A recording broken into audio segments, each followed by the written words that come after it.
pessoal, aproveitando, eu estou aqui no show do Roberto Carlos, aproveitar para desejar a vocês um Feliz Natal, um ano novo cheio de paz, de saúde, de prosperidade.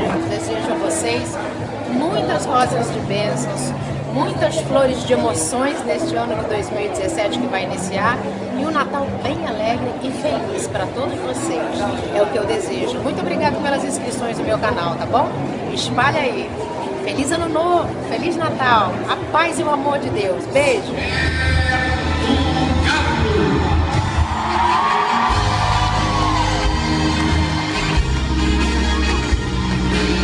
Estou aqui sentadinha com a mamãe, né? Estamos aguardando o show do rei.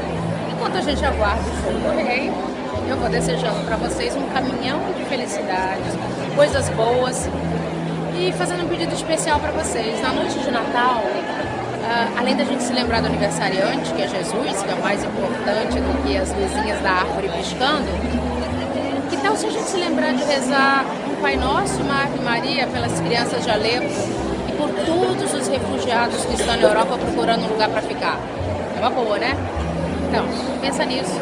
À meia-noite, além de cantar um parabéns bem bacana para Jesus e pedir para que ele fique com você, lembre-se daqueles que não têm nada para comer, nem um pedaço de pão e muito menos uma casa para morar, porque eles foi roubado até o país.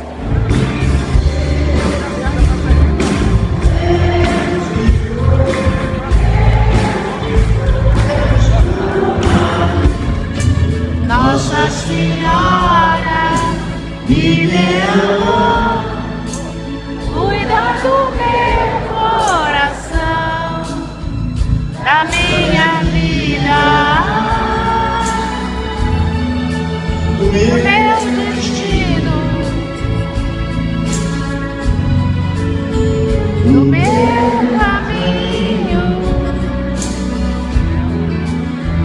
Cuida de mim, De nós, cuida de nós, Nossa Senhora, de todos nós. Aí, pessoal, acabou. Quase mataram a mamãe, mas ela conseguiu uma rosa. Quase se jogaram em cima dela, quase mataram ela, mas em cima. é verdade. Mas eu e mamãe desejamos um Feliz Natal e um 2017 cheio de paz para vocês, com muita paz, né, mamãe? É.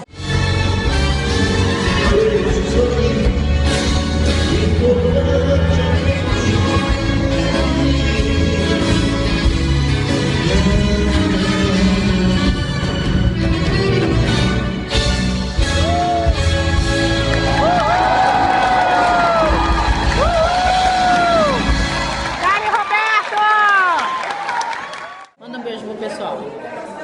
Beijo, pessoal. Feliz Natal.